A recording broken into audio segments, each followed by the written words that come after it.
needs to get back on the road to his hometown of Yuma. So we're going to alter the agenda under the committee updates item and move the Long-Term Water Augmentation Committee to the first agenda item. So with that, I'll ask Wade Noble, the chair, to give the Long-Term Water Augmentation report.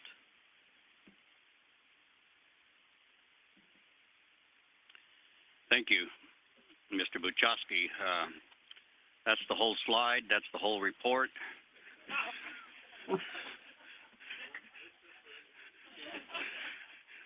Mr. Dolba has presented several serious questions that we are working on. We plan to meet again in January, and that's the report.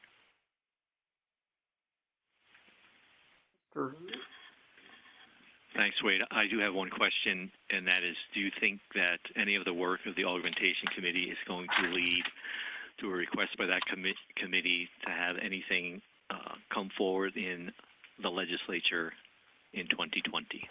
No.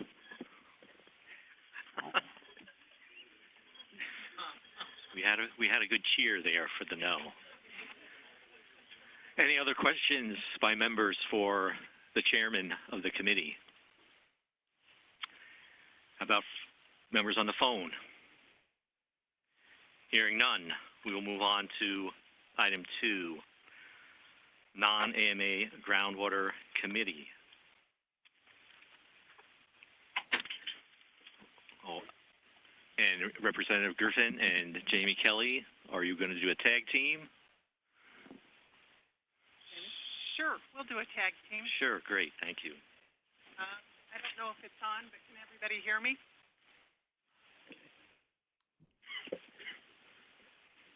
Okay, I'm close to it. This council referred back to the non-AMA Groundwater Committee, some 21 topics to look at. It's a very broad list. After much discussion, we did not manage to prioritize. We understand and acknowledge that data should be at the top of the list, but we requested the DWR staff take a look at those 21 items and present its list of priorities. And they are to take into account the groundwater basins that may be deemed at risk. So we have not made much progress, other than to acknowledge there's a lot of work to be done. And some of the things that we've, can you hear me? Is it on? Okay. Some of the things that we're looking at is including a better list of best management practices for all different cities, counties, industries. And we went on a tour. I went on a tour with my fellow legislators, Representative Nutt and Senator Gowan, to Safford, and we looked at the Gila River. And Graham County is doing linear parks with recharge and riparian vegetation. We also got some information from the U of A. I haven't turned this in yet, but I will. And I've made copies for everybody for, we were told by hydrologists that we're only saving 5% of the rains that we get. We're losing through evaporation 95% of the rains. So for water harvesting off of a 2,000 square foot roof, that accounts to 14,960 gallons off of one house. Subdivision, Spencer is anywhere from 200 to 250 homes in a subdivision, so there's things that we could possibly do to recharge there. I got an email this morning showing in Cochise County with their water projects, they're actually saving 3,000 acre feet of water on the water project, some of the water projects that they're doing. And ANWA provided a list of landscaping water desert plants that we should be considering. So we have a lot of things that we're compiling, and we'll be submitting, and I think our next meeting is February 7th, and so we're moving forward. Thank you. Thank you. I guess any questions from the council members? Senator Otondo.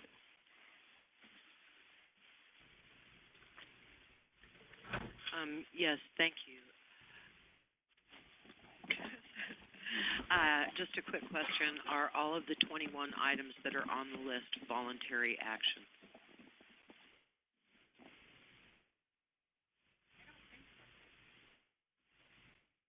I don't think so. I think that everything is on the table for discussion.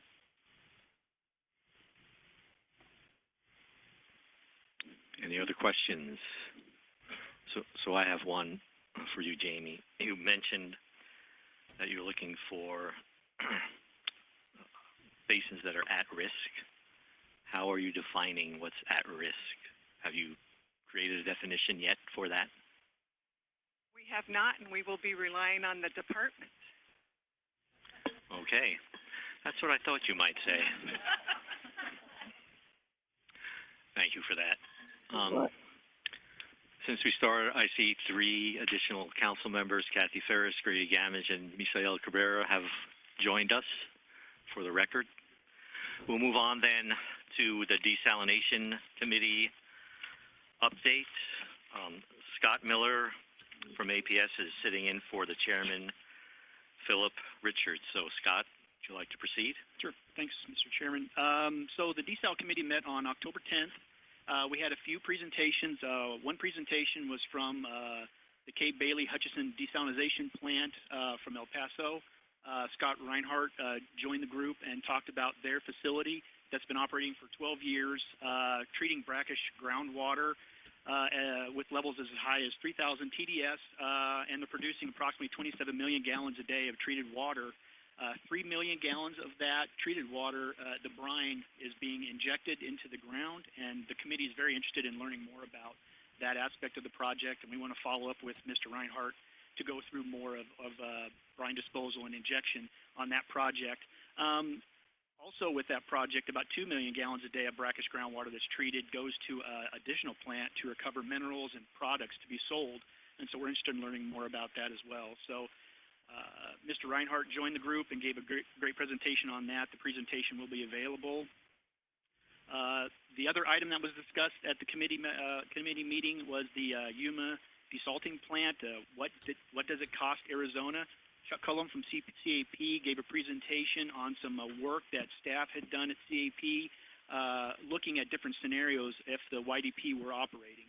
That report is a lot more detailed, and you can have a copy of that report if you'd like. But just kind of the general idea is that with Lake Mead at the end of the year, end of 2019, the August 24-month study predicting that it'll be at about 1089.4 feet, just 0.6 of a foot below the level of 1090, which is the DCP cutoff for Tier 0 shortage.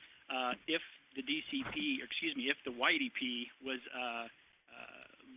being utilized at full capacity, it was projected that enough water would have been left in Lake Mead to raise it above that 1090 level, and so that's a huge advantage to the YDP.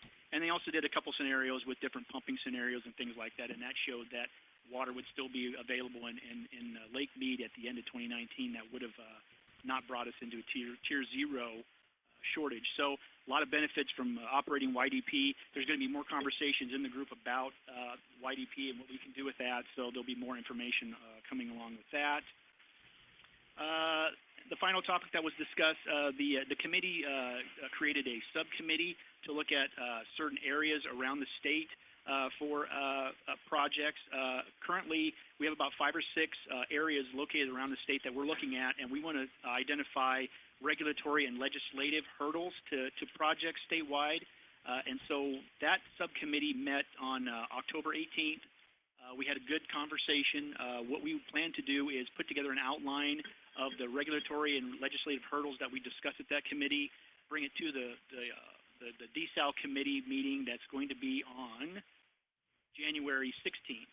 And once we work through that, there'll be another update to this group once that committee has more information on the project sites around the state that have been identified. So the next Desal committee meeting is on January 16th at 10 o'clock here at DWR. So with that, that's my report.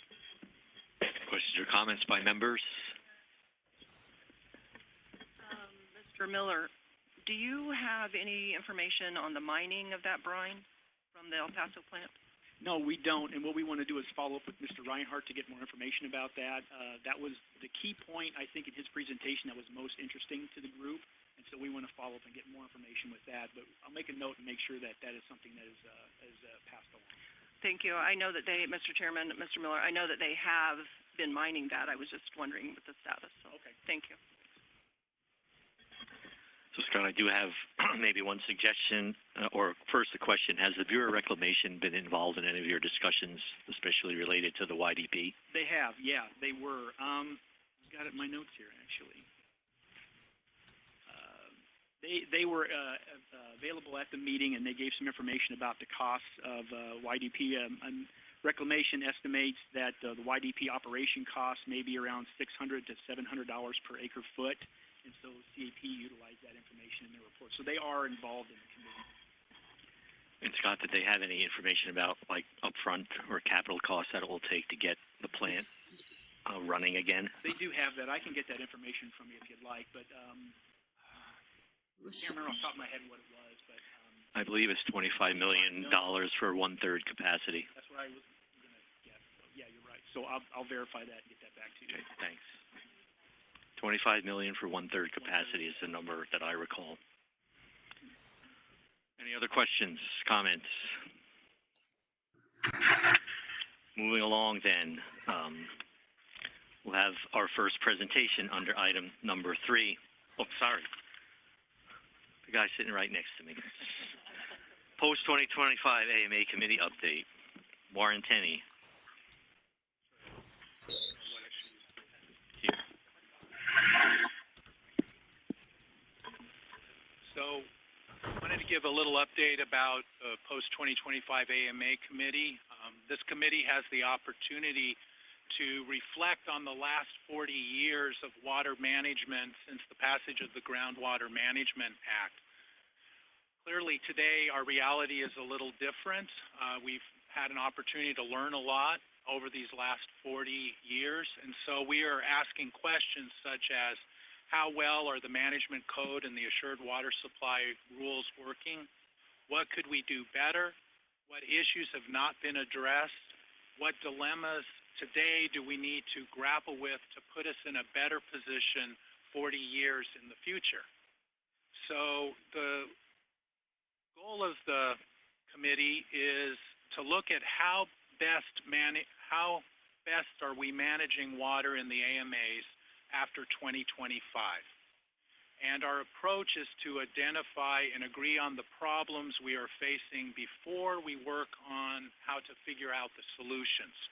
So we believe that by having agreement on what the issues are, we will have a much better chance of coming up with solutions and having consensus on those solutions. So this is the roadmap we're planning to follow. We're first compiling a list of the challenges that we are facing in the AMAs.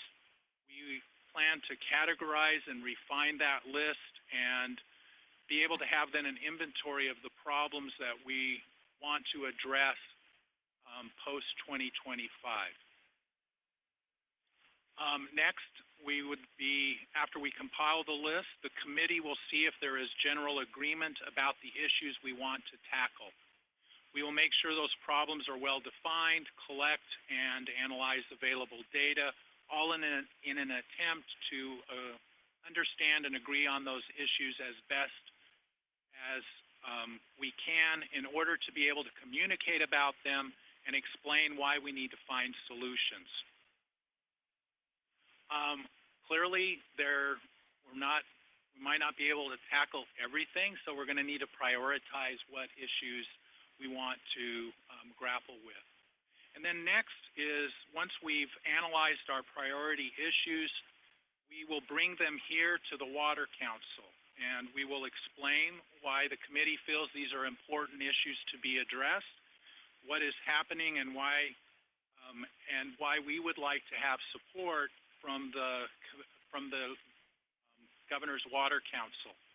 We're hoping then that with your support, the committee would then go and begin to start working on solutions on those issues that we've identified. The solutions will also include looking at what is the best regulatory goal for each of the AMAs and the necessary framework for tackling the challenges we have identified. Of course, we will be then bringing those solutions to the Governor's Water Council here. So this is, just to be clear, of what scope we're trying to tackle. We're looking within the 5 AMAs, and we're looking at what issues need to be addressed after 2025. We are not looking at the 4th management plan or the 5th management plan. Statutes are clear in giving direction to ADWR on how to develop the 4th, or to complete the 4th, and how to then develop the 5th management plan. We would anticipate that some of the issues raised in the 5th management plan will be similar to what some of the issues that we're looking at for post-2025. But again, the difference will be we're looking at after 2025 on how to address them. And then, as you've already heard this morning, there's another committee looking at non-AMA groundwater issues, so we're not looking at anything in regards to outside of the AMAs. And also, as you've already heard, with the Long-Term Water Augmentation Committee and the Desalination Committee, we're not looking, therefore, at augmentation issues. We're more focused on how do we best manage the water resources that we know we have looking after post-2025. And then we did hold our first meeting on October 10th. Carol Ward and Natalie Mast of ADWR gave a presentation about what has been achieved since 1980, and it helped to give the committee a good perspective of where we are as of today. Committee members then began to share topics that they would like to see be included on our list of challenges that we want to address. Again, we are taking the approach that it is important to first agree on what the issues are before we try to come up with solutions. And we plan to continue to compile the list of issues at our second meeting, which happens to be next Monday. And we welcome to the committee anyone who is willing to work hard on these issues, be willing to deliberate rather than posture, and will support open, objective discussions so we can develop solutions to ensure that the AMAs are managed well, far into the future. Thanks, Warren. Any questions for Warren? Kathy. Mr. Chairman, I don't know whether I turn this on or it's on. Is it on? I think it's on if you just get a little closer to it. So, Mr. Chairman, Warren, identifying and agreeing on the issues sounds easy, but it's not. You probably know that. Don't tell the committee that. I know. So it seems to me that the committee's going to need some information from DWR in order to really understand what the issues are, the facts, what the data shows. And I assume that's incorporated into identifying and agreeing on the issues. I'd be correct in assuming that? Yes. Okay. We're planning with each of the issues that we identify. Let's say that we're lucky and that all of the committee members are saying, yes, that issue is an issue. We would still want to be able to have say a one-page write-up with data and information so that we can explain to particularly the rest of the Governor's Water Council why we see this as an issue. For those issues that there might be some more debate, we would hope we want to then turn to the department as well as ask others on the committee to help provide the data to show whether this is an issue or it's not an issue that should be tackled. Any other council members?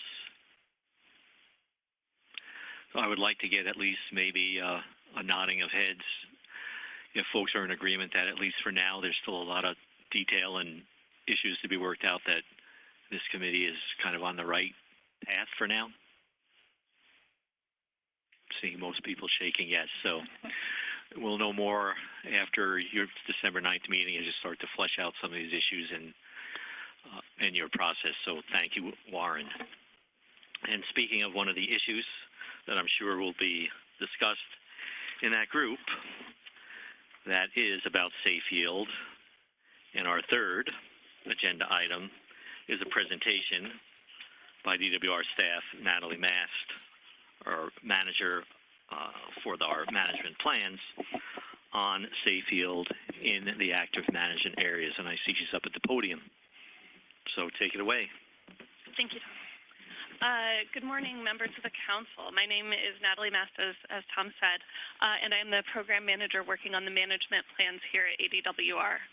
At a previous meeting of this council, we did hear a request from the council for a presentation to help better understand the components of safe yield and where each AMA is with regards to safe yield. So I'll be walking through some of that information today.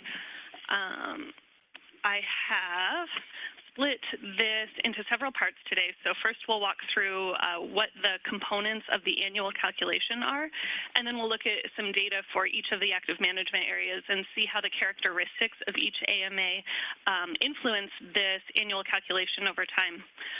Those first two pieces will kind of demonstrate many of the challenges in defining and analyzing safe yield, and in the last portion we hope to lay out how we hope to approach those challenges as we move into the development of the fifth management plans. So as we move into this first portion here, I would like to just reiterate that 4 out of our 5 active management areas essentially have a safe yield type of goal. The Pinal AMA's goal is different, but analyzing safe yield for that AMA can still be instructive in understanding progress toward water management progress in that AMA. So the definition of safe yield that we are working with here is in the statute, in the Groundwater Code. Safe yield is a goal that attempts to achieve and then maintain a long-term balance between groundwater withdrawn and recharged in the active management area. So if we kind of take this apart and look at the pieces, attempts to achieve, meaning we are working toward this, but it's not intended to be punitive. A long-term balance, meaning we need to look more at more than just at an annual calculation of this and try to understand the trends and influence on a long-term basis. And in an active management area, meaning that we look at this on an AMA scale. In practice, analyzing this has 2 main parts, the annual calculation and that more long-term balance analysis. So what you can see on the screen here is kind of the 2 sides of that annual calculation. So inflows and outflows, you can kind of think about this as the pluses and minuses. Both inflows and outflows have natural components and artificial components related to human activity. So this calculation is not a purely physical thing and is not perfectly analogous to groundwater levels, but is rather kind of a hybrid of physical and legal factors. So it includes legally allowable groundwater pumping from the various sectors, but does not include water stored underground that is legally classified as something else. So for example, if a city stores effluent underground, there's or CAP water underground, there's a cut to the aquifer that gets classified as groundwater, but that the remainder of that water remains classified as the water type that it was stored as, so that does not count in this calculation. So items here do come from multiple data sources. Some pieces come from our groundwater models. So the items highlighted in blue there come from our ADWR's regional groundwater models. And the items in gray come from ADWR's AMA annual reports. There are a couple items that are not highlighted here that are either estimates or come from other sources. So for a little explanation of the process here, AMA annual reports are due for the prior year at the end of each March, and AMA staff then work through data entry, quality checks, and work to compile and store that data in a number of different ways. The compiled data for each sector feeds into the total supply and demand for each sector, for each AMA, which is also compiled into the categories you see in gray here. This is a very long and detailed process, and ADWR targets completing this compilation by the beginning of November each year. So it is after this QA and compilation process that is complete that our hydrology group then gets that AMA data, and they can update their models with each additional year's worth of data. So the AMA numbers lag by about a year, and the components here that come from our groundwater models lag even further just because of the quality processes associated with analyzing that data. So now that you have a little more basis for how that annual calculation is done, I'll walk through each AMA and kind of show what that calculation and what that long-term analysis might look like with the particularities of each active management area. So a few things that you'll see throughout this section. When we graph out the results of that annual calculation, you'll see that it's very variable from year to year. So this is why that long-term analysis of safe yield is such a critical thing. So you'll also see that in understanding that analysis of safe yield, there might not be a singular best way of understanding the trends and the status of each AMA with regard to safe yield or progress towards the goal. So before showing the overdraft charts for each active management area, I'm going to show a little bit of context for each one so you can start seeing what's driving those trends in each AMA. So we'll start here with the Prescott AMA. On the left side of the screen here, you can see a breakdown of water demand by each sector over time. So this orange section at the bottom is municipal demand, gray is industrial, and green is agricultural.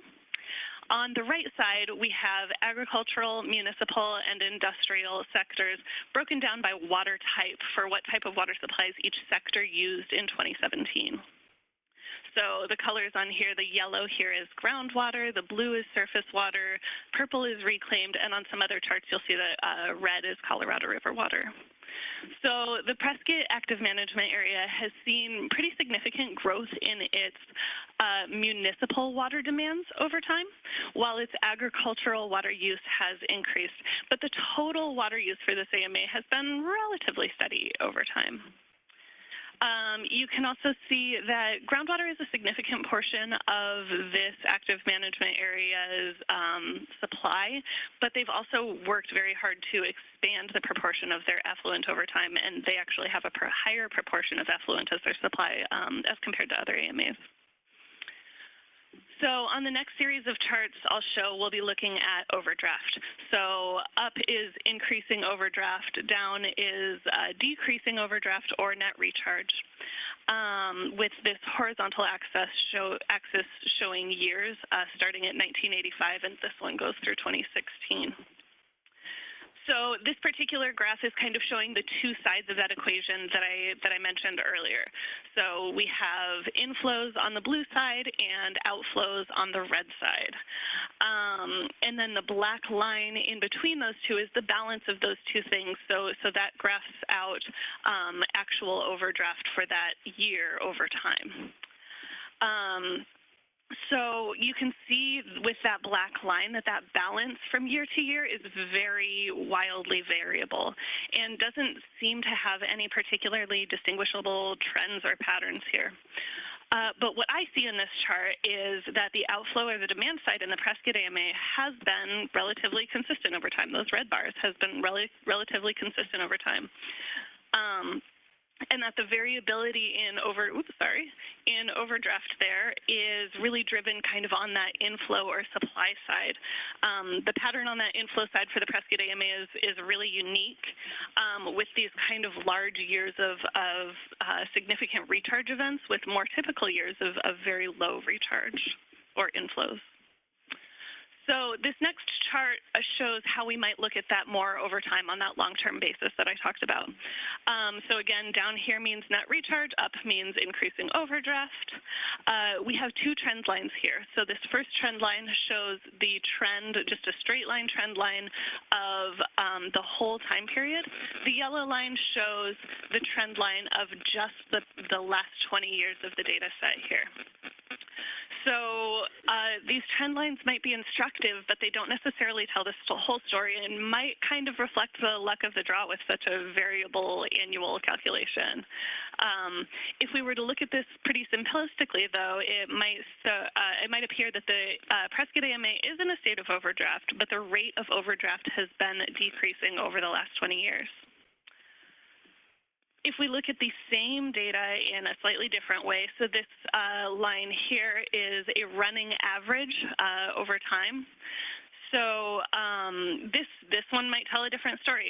And we'll see this again and again as we go through the different AMAs, that one analysis might not necessarily tell the whole story of the active management area.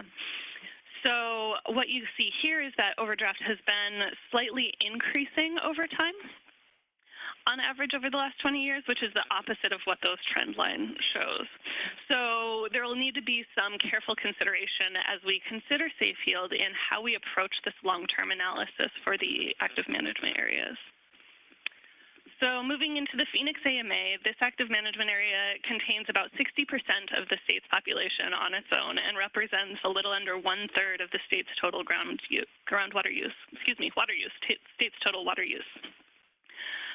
Groundwater use has decreased slightly in this active management area since the early 1990s, but largely water use in this active management area has been somewhat steady over time, despite the AMA nearly doubling its population in that time period. So what you can also see here is that the various sectors in the Phoenix active management area all rely on multiple sources of water for their supply. So they have a pretty diverse water portfolio in this active management area. The inflow-outflow chart for the Phoenix AMA shows a pattern that's a little bit more typical for the AMAs than what we see in Prescott. The black line showing the balance, again, is pretty variable, shows quite a bit of variability over time. But there is some variability on both sides of the equation here rather than just on that supply side. So what we see here is that overdraft in the Phoenix AMA may be influenced by both inflows and outflows in this active management area, where in Prescott, the primary driver of that variability was on the supply side. So the trend lines for the Phoenix active management area also show a slightly different picture than Prescott, with the 20-year trend line, or the full time period trend line being pretty flat, but the 20-year trend line showing some increasing overdraft. However, if we were to shift this yellow 20-year trend line to a 1991 to 2011 timeframe, the trend line would indicate a safe yield condition. The source of that is mostly because that particular time frame includes an unusual number of years with net recharge. So again, a single chart, a single method of analysis here might not tell the whole story for a given AMA. The running average for the Phoenix AMA has probably come a little bit closer to, shows that it has probably come a little bit closer to safe yield over time, but that trend has been inconsistent and has had some bumps along the way.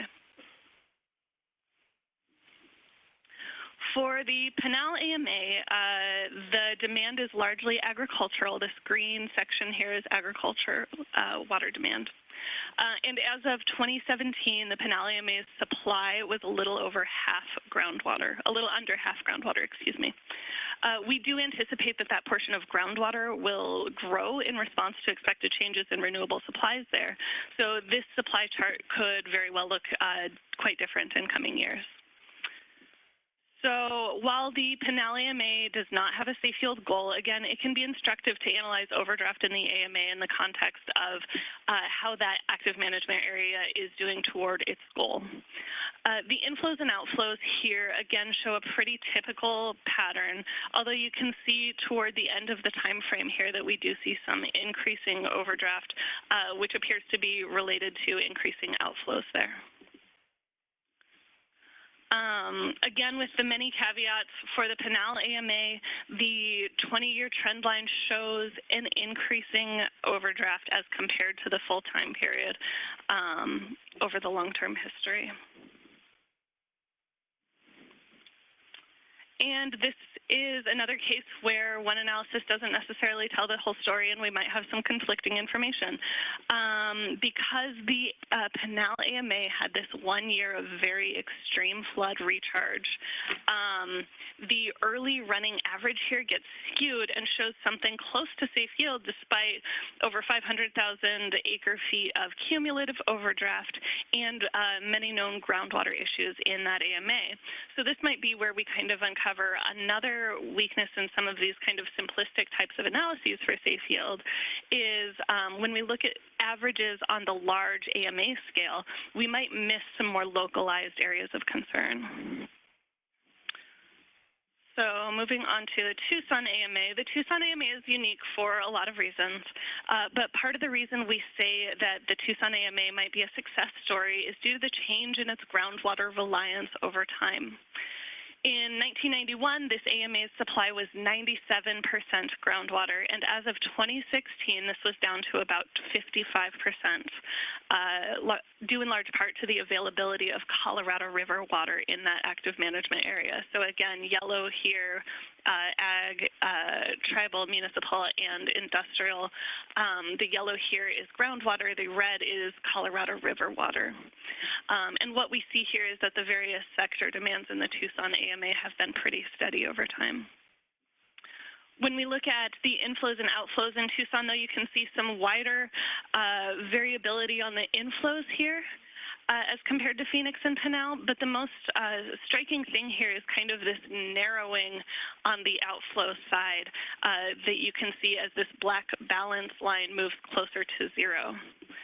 So while I keep talking about how these trend lines might not tell the whole picture, in some cases they tell a pretty consistent story. And no matter how we shift this yellow trend line, what time period we choose for that yellow trend line, the story is always the same for this active management area, that this AMA has made and continues to make very significant progress toward safe yield. But the Tucson active management area is another example where this running average might not work as well.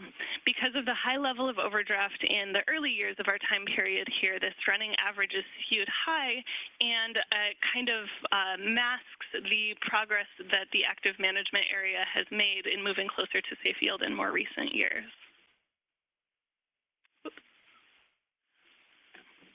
And finally, I have the Santa Cruz AMA.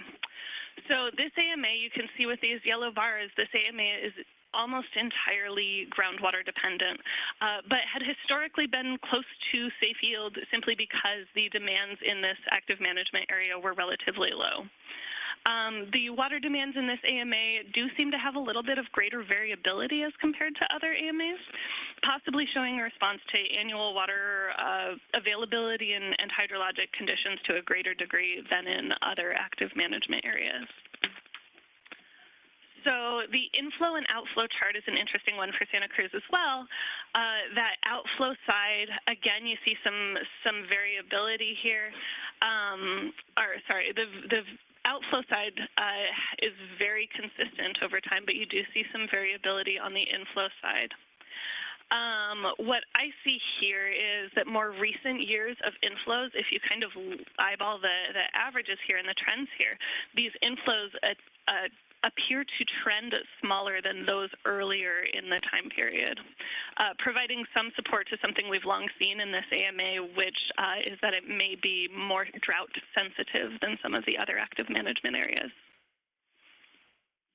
So the trend lines do show increasing overdraft over time in this active management area, but it also shows that rate of overdraft has kind of flattened in more recent years. And in this case, this moving average matches the trend lines, showing moving from safe yield to a state of overdraft over time, but with that rate of overdraft kind of flattening in more recent years.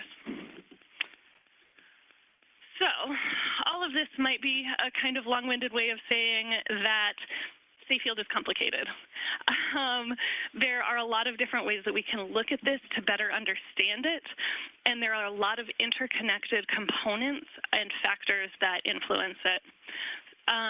So if we recap, there we go, just a little bit. We are working with a somewhat vague definition, both when it comes to the annual calculation and the components we include there, and also when it comes to the long-term balance and trends.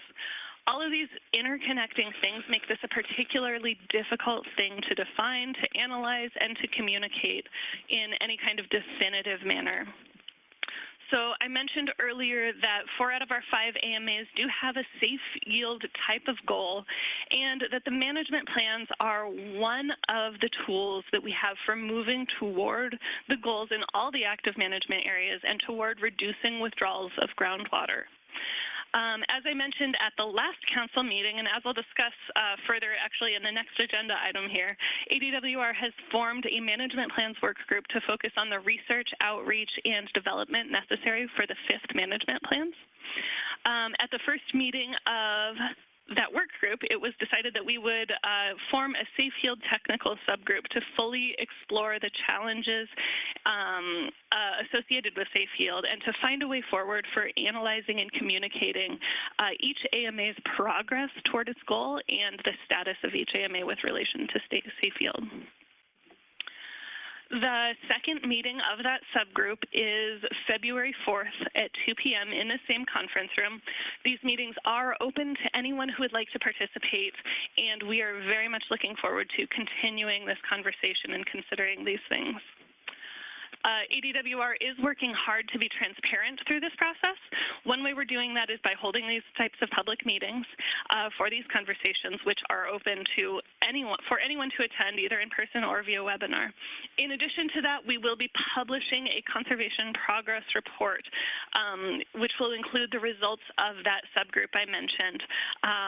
So it'll include an analysis of the effectiveness of the conservation programs for all 3 sectors and an analysis of progress toward the goals for all 5 AMAs. This report will be updated at least every 3 years moving forward. For even further transparency, the compiled data used to analyze safe yield is published on ADWR's AMA data page on our website. That page has a dashboard displaying AMA water supply and demand data in an interactive format with a downloadable data set, as well as spreadsheets containing additional supply and demand information and the detailed calculation for that analysis of safe yield. So I know I've covered a lot of ground here. I know there were a lot of details here. This presentation will be available on our website, and I would very much encourage anyone who is interested to join us to continue that conversation on February 4th. I do appreciate your time and attention today, and I would be glad to take any questions or comments from the council. So questions from the council members, and I see Bass has a question. Bass, Natalie, can you go back to the Santa Cruz slide? The one, I guess, the one that kind of shows overdraft. Any one of those. Maybe. Yeah. Bass, could you make sure your mic's on, please? Yes. Thank you. I want now, and maybe Misael can answer this, but or legislators, there was some money appropriated. Maybe not quite enough yet, but maybe we should look at it. But Misael, DEQ, and others were working on, lack of a better word, solidifying some flows in the Santa Cruz, and I thought the number was it 26,000 acre-feet annually or 13,000 acre-feet annually that that was available for the state or the AMA or for whoever to solidify, continue over some long period of time going into the Santa Cruz AMA. Is that correct? Yes, but it requires some explanation. Is that okay? So what occurs is in Santa Cruz County, wastewater from Mexico crosses the border on purpose. It travels 9 miles to a water treatment plant, the Nogales International Wastewater Treatment Plant, and then that water is discharged into the Santa Cruz River. We have calculated that discharge into the Santa Cruz River accounts for on the order of 30 to 40% of the safe yield in that AMA. The concern is that in treaty, there is no assurance that Arizona will be able to keep that water. Now, as part of a large settlement that we're working on with the International Boundary Water Commission to repair that 9-mile pipeline that conveys the wastewater so that it can be treated, so that it can go into the Santa Cruz and replenish the aquifer there. And by the way, the Santa Cruz AMA then replenishes the Tucson AMA. So that wastewater that we get from Mexico keeps giving northward. The legislature was kind enough to transfer some funds from ADEQ, from other funds at ADEQ. I think it was $2.59 million as part of a match for federal dollars to repair that pipeline. It's a $38 to $48 million project, and it's part of a settlement. We've also secured funding from the Buffett Foundation, funding from DWR, funding from Freeport-McMoRan, and funding from EPA to make this project go forward. As part of the negotiation, what we have asked the International Boundary Water Commission for is good faith efforts with DWR's help to renegotiate the treaty between Mexico and Arizona, or the United States, such that we could add permanence to that water that we've been enjoying forever. We've been enjoying that water for a very, very long time. And so as part of the settlement negotiations that we're in with the International Boundary Water Commission, they have agreed to good faith efforts to adding permanence to that water. It's very, very important. It's roughly 30 to 40% of safe yield in the Santa Cruz AMA, and then that water continues northward into the Tucson AMA. So if I can just add, Misael, a couple things. One, the funding from DWR that Misael referred to is from the groundwater withdrawal fees paid by the folks who are pumping in the Santa Cruz AMA.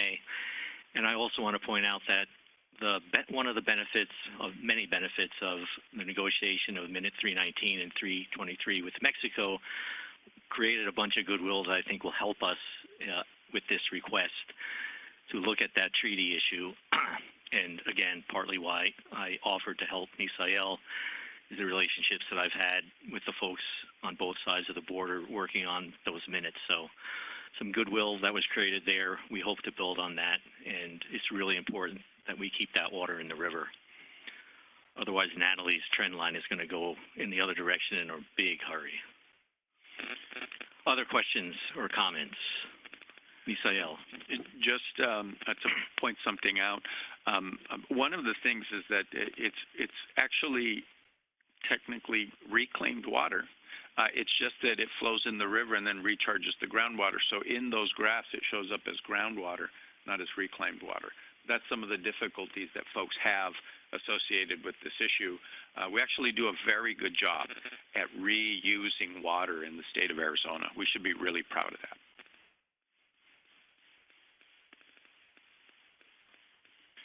Misael, Ron Doba from NAMWA. The pipeline is in operation now, though, correct? Currently?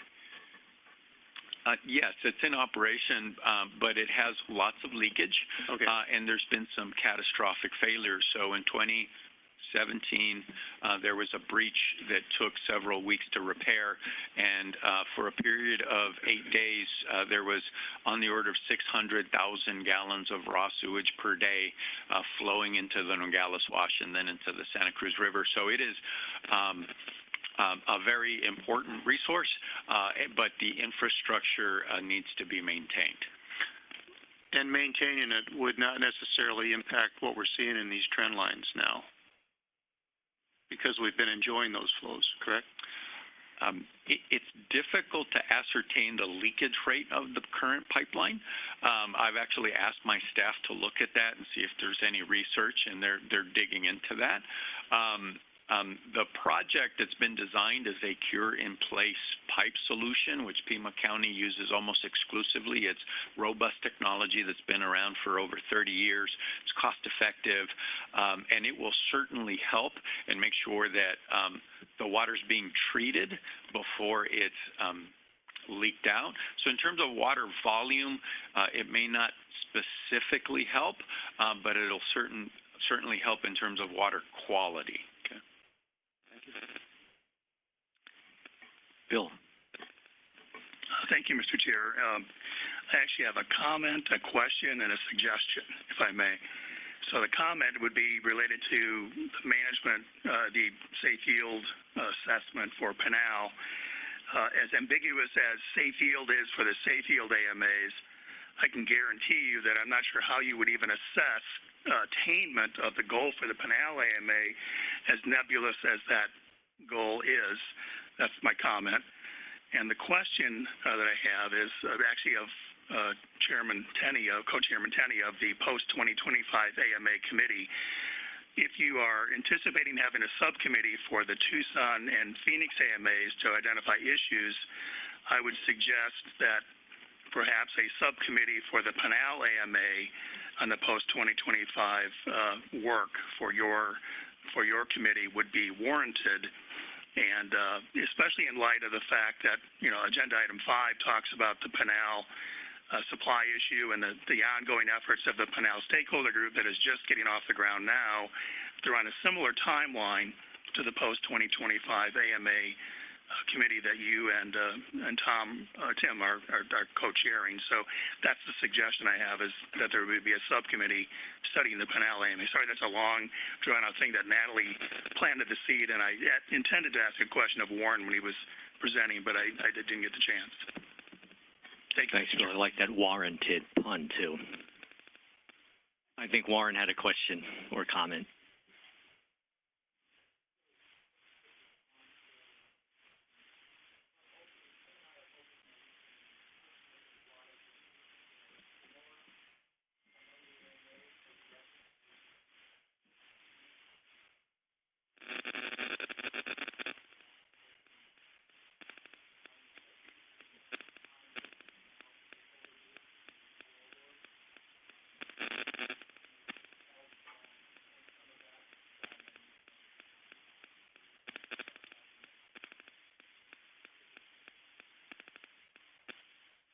And if I may follow up, Mr. Chair, not many people have dealt with Pinal AMA management issues. Most of the major focus has been on the Phoenix AMA and the Tucson AMA. So I would hope there's somebody involved who's actually dealing with issues specific to the Pinal AMA, who are living and breathing that every day, and would certainly volunteer my resources to you and your fellow co-chair in that effort. Thank you. And then I did have a question for Natalie. So if I'm following correctly, at the beginning you had a list of all the different things that are factoring into how safe yield is calculated. And one of the things that was noted was that storing water, the storing of, say, Colorado River water, is not counted as groundwater. But what I was curious about is, does that mean when those long-term storage credits are recovered, are they factored into the model as groundwater? I'm not perfectly familiar with how the model factors those in. What we include in this particular calculation is that water that is underground, which is legally classified as groundwater. Does that answer your question? For now.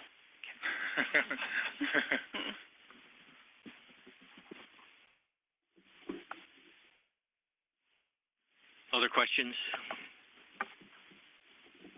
Senator Otondo.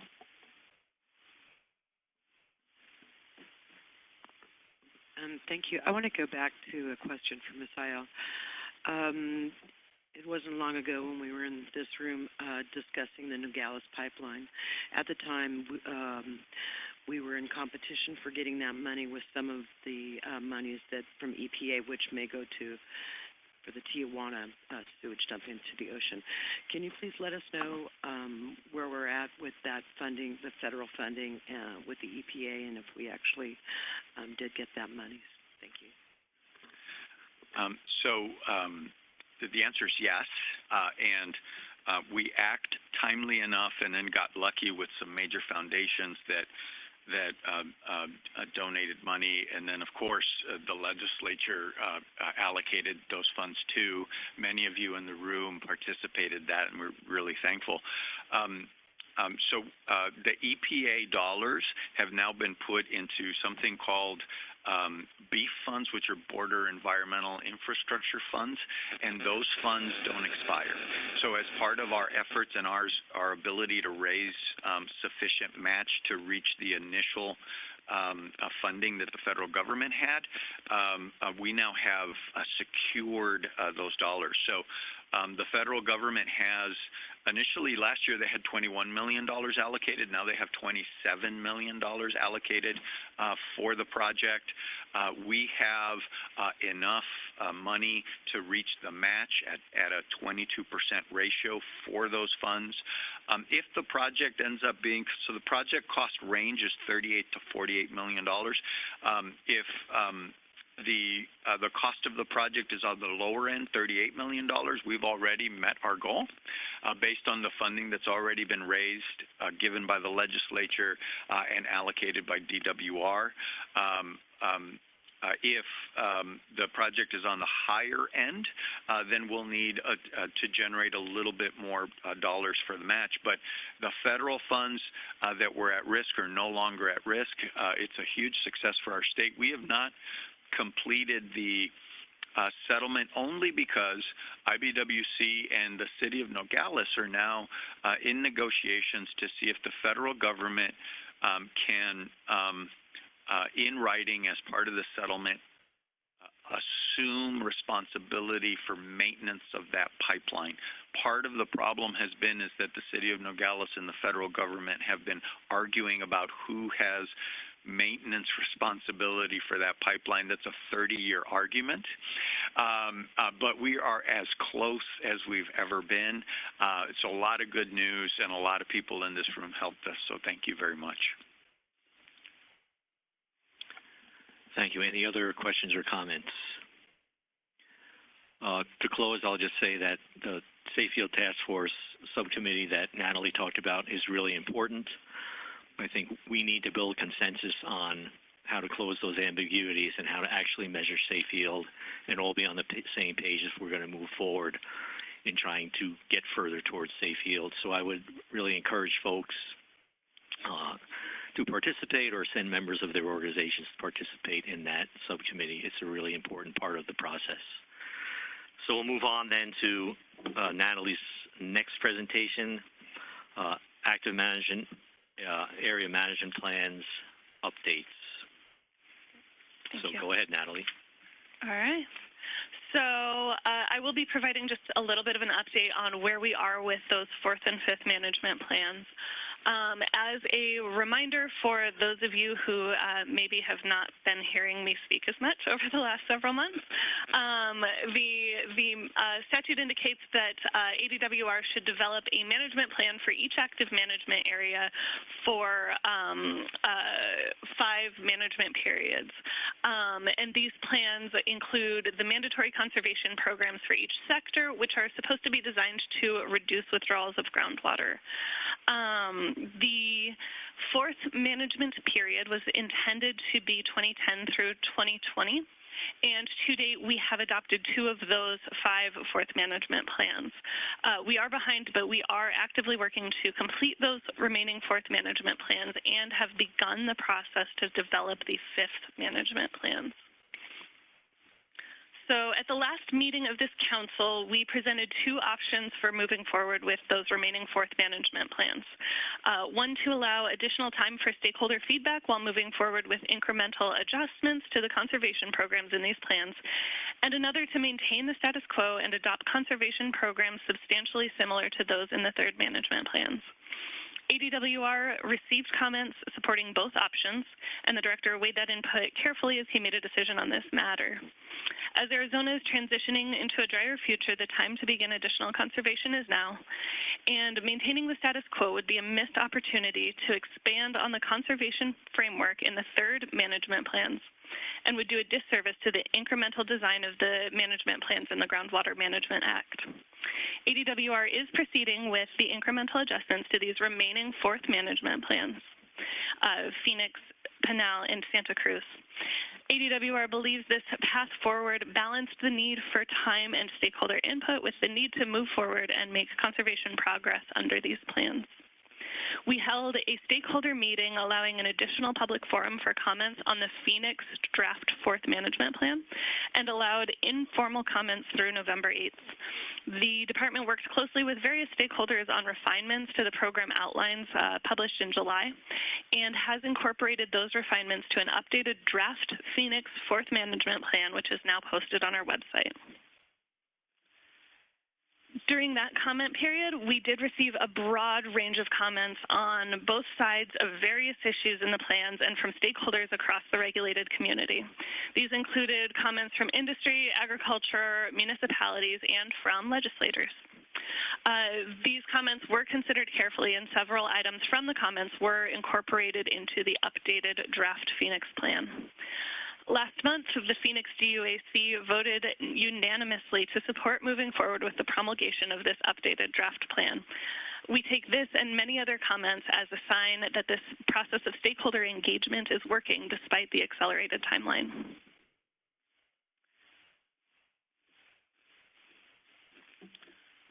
So the timeline for the 4th management plan, we have 3 remaining 4th management plans, Phoenix, Pinal, and Santa Cruz active management areas. We do intend to complete the adoption of these remaining plans by the end of next year. We started with Phoenix in July, began the process of stakeholder outreach engagement, and worked hard to be responsive to feedback from those stakeholders. We will be starting the promulgation process for the Phoenix Active Management Area 4th Management Plan in January. After that, we will be working through the Pinal 4th Management Plan and intend to publish a draft of that in early spring and begin the stakeholder outreach and discussions associated with that plan. After Pinal, we will be working on the Santa Cruz 4th Management Plan. At the same time as we are working through that adoption process for those remaining 4th management plans, we are also beginning the development and stakeholder outreach needed for the 5th management plans through the Management Plans Work Group.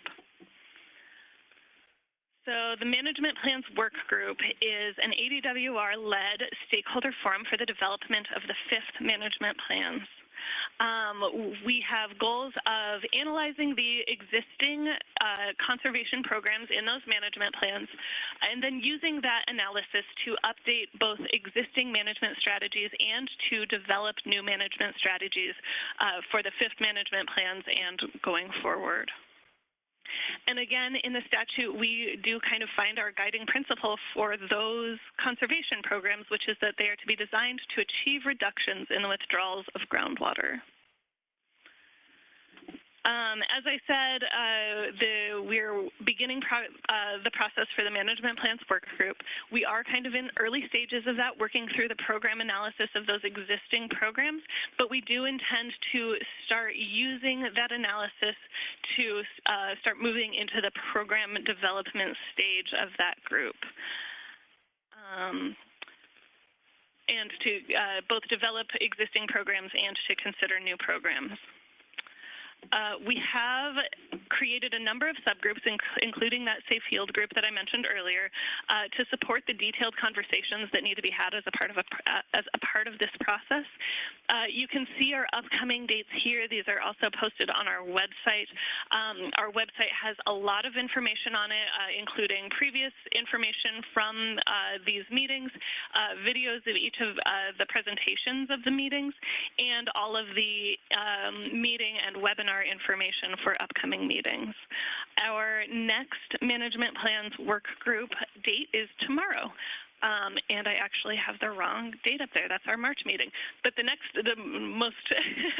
soonest upcoming meeting is tomorrow in this room. It's at 2 p.m.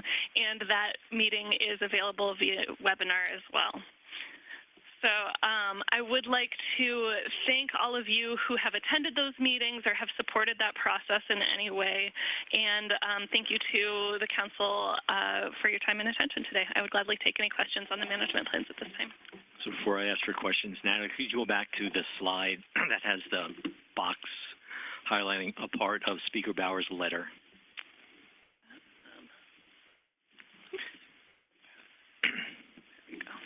So we got a letter from Speaker Bowers supporting a 4.75 acre foot water budget for the golf course industry. That was an issue that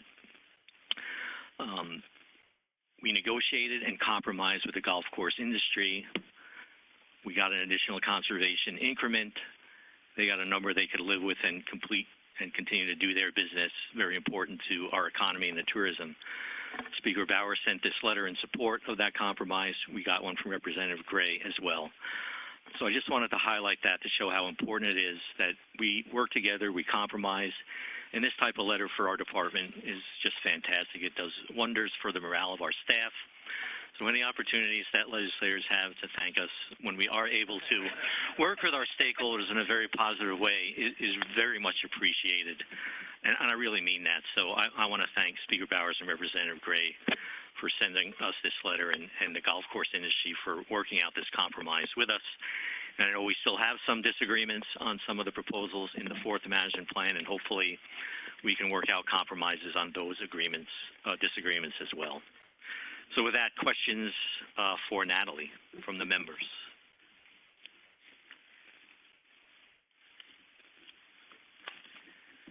Seeing none, we'll move on to the next agenda item.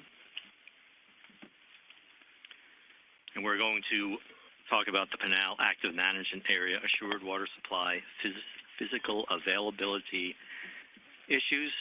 And I will sit here and give that presentation as soon as our computer decides to control. So while we're trying to get that up, I will just mention that my presentation is going to talk about the physical availability of groundwater in Pinal active management areas in relation to the assured water supply. It'll be a brief overview of DWR's model. It will describe the state's principles as we work through the stakeholder process down in Pinal County, and provide some other information I think that's important for the council to understand. Go ahead. So when I presented an overview of the DWR modeling results for Pinal Active Management Area on October 11th, we made this statement. Looking out 100 years, there is insufficient groundwater in the Pinal Active Managed Area to support all existing uses and issued assured water supply determinations. And DWR will engage in a process led by local stakeholders to identify and vet water supply options that could enable continued development while maintaining the strong consumer protection inherent in the assured water supply program. So certainly that first statement, I think, got lots of attention, and rightly so. And I give credit to the stakeholders in Pinal County for standing up their process, which we'll get into in a bit, and taking ownership and trying to find solutions that fit their needs locally.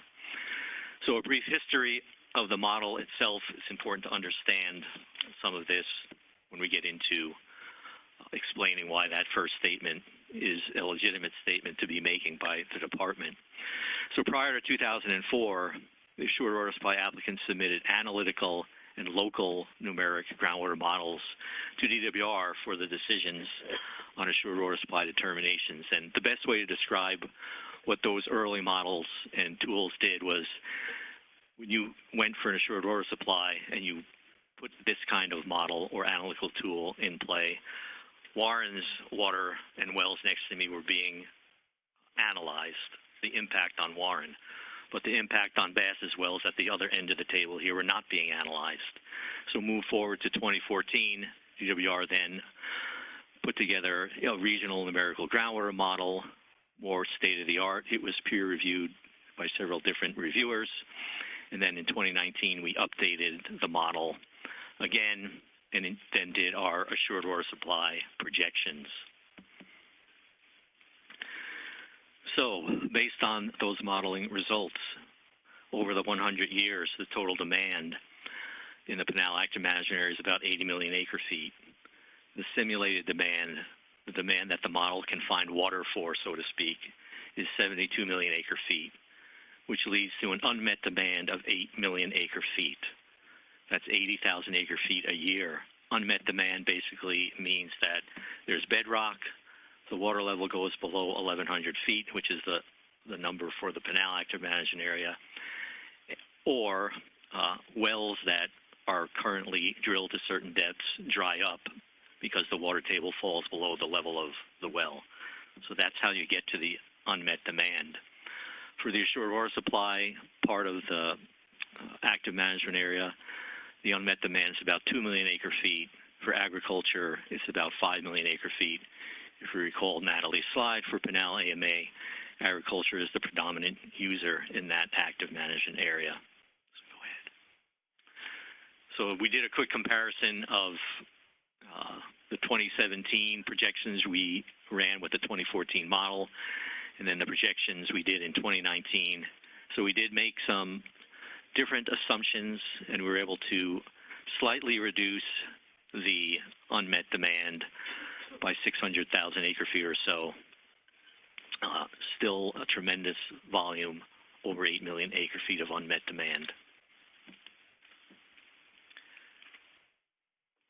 So again, DWR then held, outside of the legislative ad hoc process, a stakeholder meeting that we provided a deeper dive into the modeling, a better understanding for folks about how the process works, and issues related to pending applications. And we addressed some of the stakeholder questions regarding the science behind the model, as well as the application of the model results, and we described some next steps moving forward. We heard some suggestions at that meeting about other assumptions and things we might be able to do in our model, which we have taken under advisement and are looking at, and we'll get back to the stakeholders probably through the stakeholder process rather than holding another separate DWR meeting. Go ahead. So again, as DWR contemplated potentially being a member of the stakeholder group, again, this is a stakeholder group that's going to be run by the stakeholders in Pinal County, not by the department. So the state came up with these guiding principles, and the first is we must continue the state's commitment to upholding the consumer protection and water sustainability objectives of the Assured Water Supply Program, and the stakeholder process should be community-driven, and our role will be to provide assistance and comment on proposals. And for folks' knowledge, Clint Chandler, the Assistant Director at DWR, will be the main person working for DWR in that process. And I've asked Clint basically to make that the #1 priority as that stakeholder process moves forward. So the stakeholder group was created by the Ad Hoc Committee on Groundwater in Pinal County on November 12th, 2019. The chair is actually Steve Miller.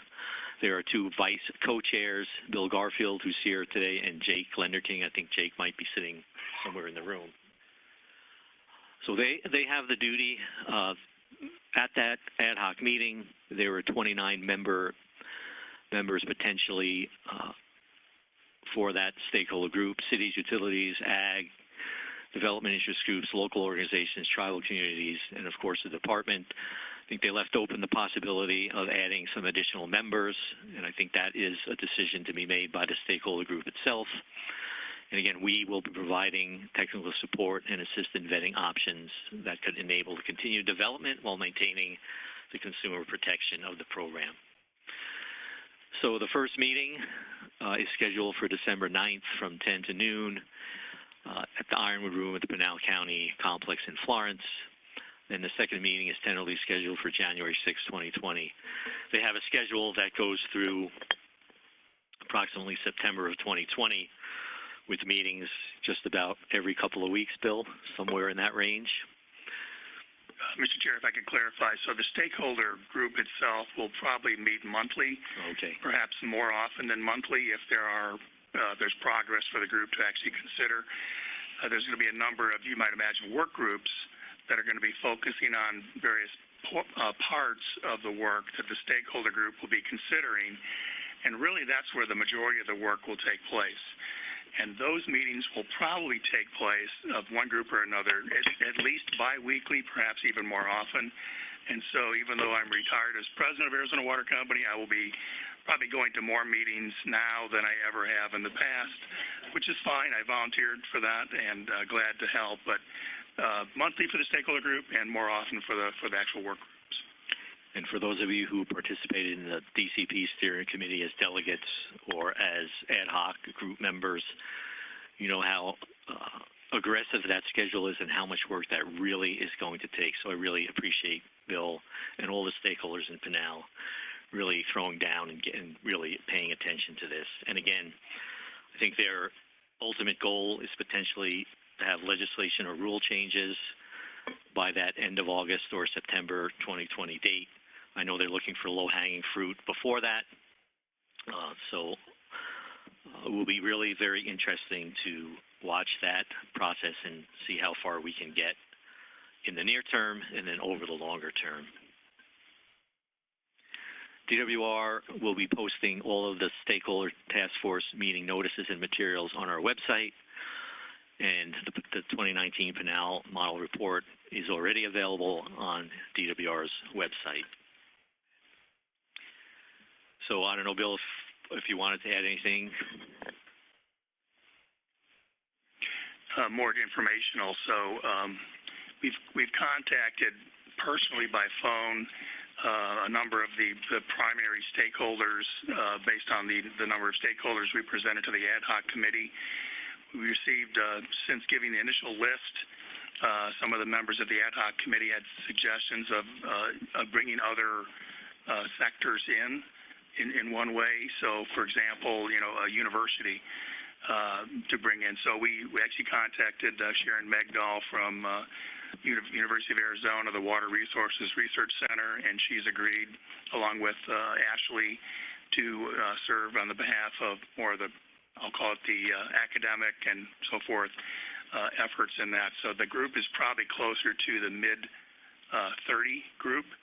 And we expect probably in the first meeting a full house. And it is going to be held in Pinal County at the Pinal County Complex. And we intend on moving the meetings around to the various communities because this is a local community effort. And we didn't want any one community to feel like it's a Casa Grande-driven process or a Maricopa-driven process. So we will be moving around subject to meeting space available so that everybody has a shot in their community to host a meeting. It's going to be a lot of work. I think we've got a very diverse group of stakeholders that we've invited to participate. The meetings will be open to the public. So, I anticipate a full house, and because the issue is so important for Pinal, I can't believe that there's not going to be, good attendance at every meeting. So, and I appreciate your support, Director. Thanks. And I know at the ad hoc meeting we had discussions about getting the universities involved. I'll just say that if you want to have any discussions about football, you better ask ASU to come besides Arizona, given recent events. If I could, we've asked every stakeholder to leave their baggage behind, and we want an open process. So any questions or comments about the Pinal issues or the Pinal Stakeholder Task Force? I had a question. Bill, do you have any legislators as part of the group? We specifically did not include, Mr. Chair and Director Cabrera, we specifically did not include legislator as part of the stakeholder group, but we anticipate that there will be a number of stakeholders attending the stakeholder group. And clearly, Representative Cook, who chaired the ad hoc committee, wanted this to be a local, stakeholder-driven process. And certainly, even though we don't have the solutions mapped out on a board yet to consider, we anticipate, as Director Brzezinski pointed out, perhaps legislative change, perhaps rule changes. We've already been asked by Representative Cook to give periodic updates to the legislative committee on the progress of this group. So they will be involved, and I anticipate they'll be attending some of our meetings as well. Thanks. And Ms. I'll just say that I think there's going to be different forums where the local group can move their potential suggestions, rules, legislation, and this will be one of the groups, I think, eventually where we can use this as a sounding board and hopefully build support among this group for either those rule changes or legislative changes, which is part of the reason why we wanted to tee this up with the group. We don't know when we might be back here with the Pinal Stakeholder Task Force, but we wanted to at least set the groundwork right now in case that happens sooner than later. So any other questions? So since we do have some time, are there any members of the audience that would like to address the council on any of the agenda items we've discussed here today?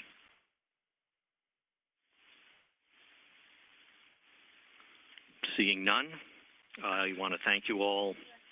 Yes. I didn't know if you were going to go around to see if we had any. Yes. Do you have some comments? Yes. Director, I just wanted to ask that the issue, hope you can hear me. Is it on? Okay, so I wanted to ask that the issue of Indian water rights be placed on the March Council agenda. As I recall, you stated that it is policy of the state to pursue settlement of federal claims and that we should discuss at today's meeting that same issue, but I didn't see it on the agenda. And I would also like to hear an update on all current water rights settlement negotiations and what the state is doing to work in partnership with our tribal nations and their neighboring communities, including discussing how each settlement will address the unique circumstances of each Indian tribe. I would also request that we make sure that we contact each tribe that has yet to settle its water rights to receive an invitation to attend the meeting and is given the opportunity to address the council. And I'm hoping we can get that on the agenda for March. Okay. So Representative Fernandez, we do have ongoing discussions with Tohono O'odham Nation, with Yavapai Apache Nation, Tano Apache Nation, Navajo and Hopi have been in a hiatus since 2016 when we had a meeting at DWR that included the governor and both our senators at the time. But we will put that on the next agenda. We do have the Wallapai tribal settlement that's been introduced in Congress in a couple of different sessions, and we have not been able to move that forward. And there are some issues that have arisen in that tribe with that tribal settlement. Issues raised by the Pascua Yaqui, the Navajo, Tano Apache, and Yavapai Apache about potential precedents that might be set in that settlement. We hope to have a discussion individually with each one of those tribes about that issue next Wednesday up at the Colorado Water Users Association meeting. We haven't received anything back yet from any of those tribes, but we have time set aside Wednesday with my staff and some of the other state parties to do those meetings. So we do want to move those forward. And it is the state's policy through the governor's office to try to settle these claims rather than litigate them. There are lots of challenges, both with the tribes locally and back in Congress, and we can address those at the next meeting. And we will invite tribal participation as you requested. Any other council members? Questions or comments? Ask for agenda items?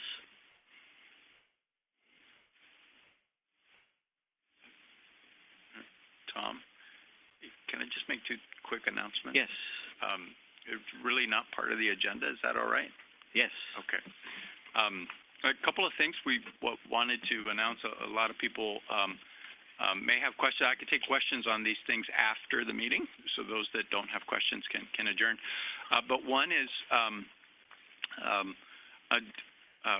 in our Corps of Engineers 404 assumption process, we have found a very distinct and strong lack of support. So we are not going to proceed with trying to assume the Corps of Engineers 404 permitting process. So that's one announcement. Again, I can take questions afterwards. The second is that the waters of the U.S. definition is changing at the federal level. That's the definition that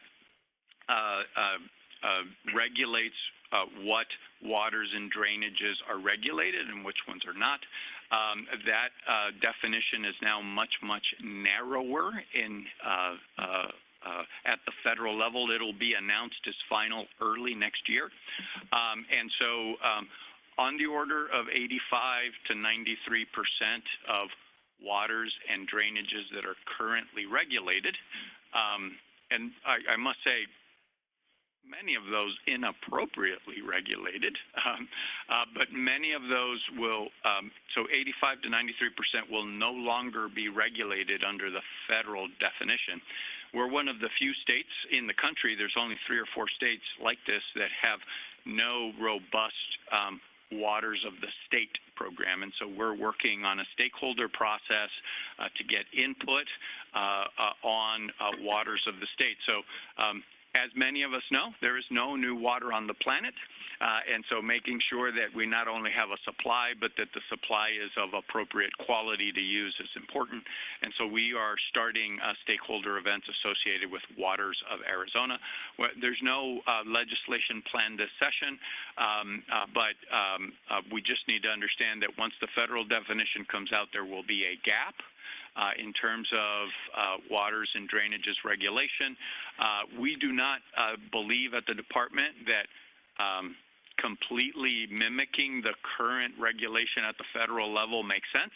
We think that we, with stakeholder input, can develop a streamlined, appropriate way to protect our waters and drainages in the state. So just 2 announcements. I can take questions after the meeting. Thanks, Mr. Hale. So a couple last things.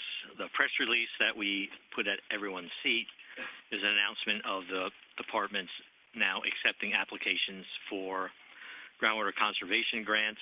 Again, this was money that was part of the Arizona Drought Contingency Plan, $2 million appropriated for the 5 active management areas to do augmentation and conservation. So we're starting that grant process, and applications will be accepted through February 14th, 2020 by 5 p.m. And then lastly, at the last meeting, we talked a bit about the water rights adjudication and potential reform. I'll just mention that I've heard from a couple of legislators who told me they have been talking about finding ways to accelerate the adjudication by potentially having a second special master and a full-time judge, and also to give some money to the court system for some electronic related filing and digitizing of documents. They had asked us to assess at DWR if that type of a package went through, what the staffing needs would be for the department to be able to support that kind of an acceleration. We just delivered yesterday to Representatives Cobb, Campbell, and Rodriguez, who made the request, that information, and roughly it's about $1 million of new money. I will say that the governor's office has not said to me, Tom, we're going to make that request in the governor's budget, but they were aware of the request by the legislators, and we did fulfill that request in writing and delivered that information to them yesterday. So I don't know if there's anyone else that are members of the council that would like to weigh in on that issue. If so, happy to hear your thoughts right now. Senator Rotondo. Thank you, Director. I just wanted to add to that that the group is also working on assisting the small claimants through the universities to give legal workshops. We didn't want to leave people behind in the process, but this first step is really just getting the financial pieces in place and the judges, et cetera, water masters, but we didn't want to leave people left behind. So I can tell you that the group is working closely with U of A and ASU to make sure that people will have proper representation. Any other comments? Yes.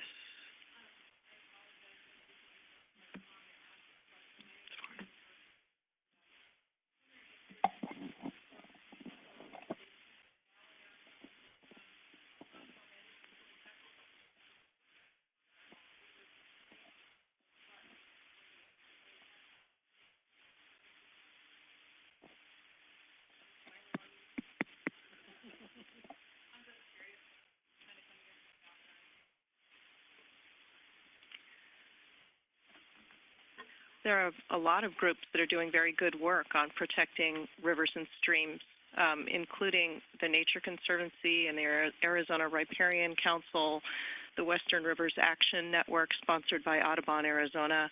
So if you're looking for a place for activism in protecting rivers and streams, protecting flows, those are good places to go.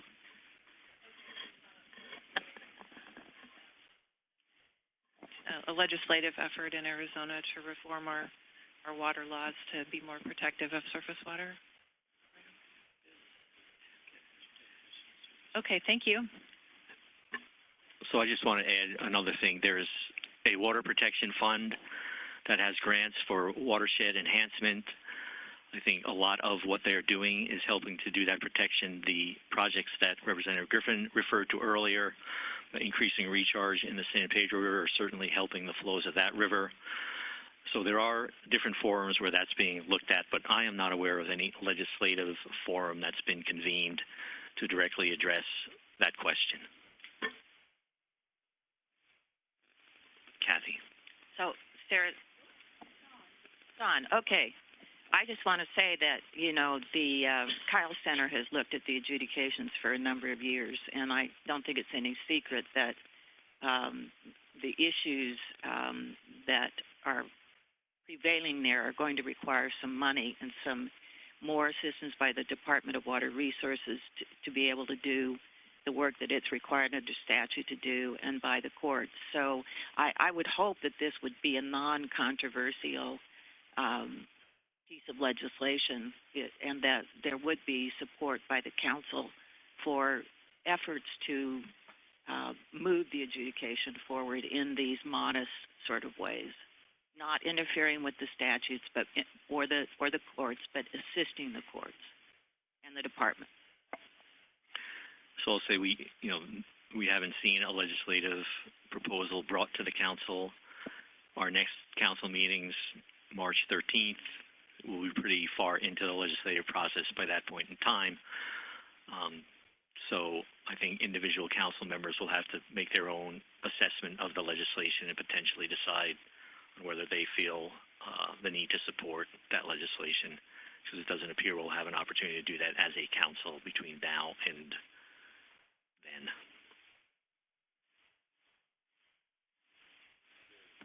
Any other questions or comments by council members? I thank you all for your attendance, and everyone have happy holidays, which are rapidly upon us.